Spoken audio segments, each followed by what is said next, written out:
في ارتداد في العصارة الصفراء بسبب وجود حالة إمساك أو إنك تأخذ مادة تعمل عملية الارتداد هذه، هنا هرمون الكورتيزول يعتبر هرمون استيقاظ برضه، ولابد من خروجه بعد أداء مهمته. إذا استمر موجود معناته حيكون عندك زيادة بالكوابيس، لأنه يوقظ الغدة الصنوبرية اللي هي تعتبر فيديو أو تلفزيون الأحلام عندك، تمام؟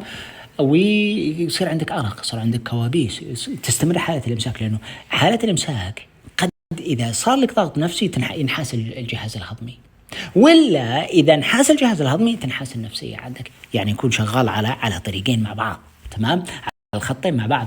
عندك اللي هو التعب مستمر، يكون في عندك إجهاد كظري بعدم نقل الأكسجين بشكل أسرع، لأنه حيكون إيش؟ دم لزج بزيادة لارتفاع الكورتيزول.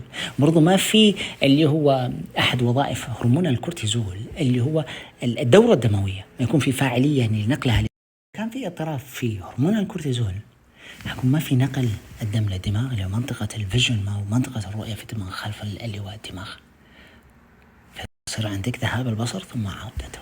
بعدين إيش يصير؟ بعض الأحيان يصير عندك تك تك تك تك تك تك تك خفقان، لأنه لازم تدخل هنا اللي هو الخفقان للإسراع بإيش؟